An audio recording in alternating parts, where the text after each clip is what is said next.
नमस्कार मंडळी, आम्ही लातूरकर या युट्यूब चॅनलवर तुम्हा सर्वांचं स्वागत आहे। आज आम्ही असेच तुमच्यासाठी एक नवीन रेसिपी घेऊन आलेली आहे। बाजारात खूप गाजर आलेत आणि डोळ्यासाठी गाजर खायला खूप चांगलं असतं, याच्यामुळे मी आज गाजर कटलेट बनवणार आहे। कसे माझ्या मुलाला चष्मा आहे आणि तो सारखं गाजर खात नाही, त्याच्यामुळे मी त्याच्यासाठी नवीन नवीन असे पदार्थ करते की त्यानं गाजर खावं।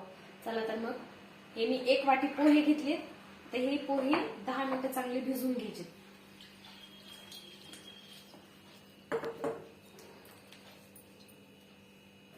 थोडंसं पाणी ठेवते मी, कारण पोहे चांगले मऊ झाले पाहिजेत। आणि आपले पोहे भिजेपर्यंत मी उकडलेले बटाटे आहेत ते बटाटे सोलून घेते मॅश करून, आणि हा कांदा पण कट करून घेते। हे पाहू शकता तुम्ही, आपले पोहे छान व्यवस्थित भिजलेले आहेत। आता याच्यामध्ये मी हे सगळं साहित्य घालून घेते। हा चिरलेला कांदा, कोथिंबीर, हे 1 वाटी गाजर किसलेलं,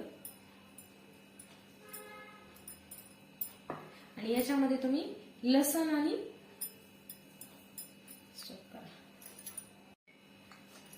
मी चिली फ्लेक्स घालत आहे। याच्यामध्ये तुम्ही हिरवी मिरची आणि लसण पेस्ट पण घालू शकता, कारण मी मुलांसाठी बनवत असल्यामुळे जास्त तिखट करत नाही।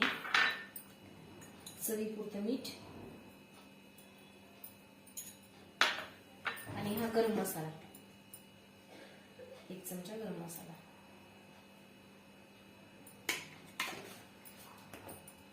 हे बटाटे पण आपल्याला उकडलेले याच्यात मॅश करून घ्यायचे।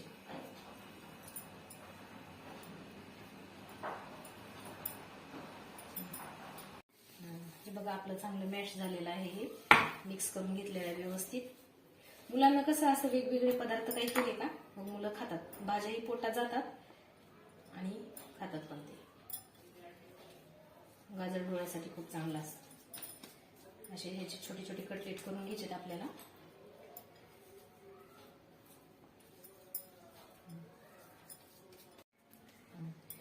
बघा, आपले कटलेट तयार आहे।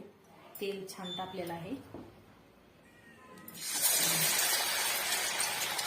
याला तुम्ही शॅलो फ्राय पण करू शकता, पण मी डीप फ्राय करते आहे। आणि मी नेहमी लोखंडाची कढई वापरते तळण्यासाठी।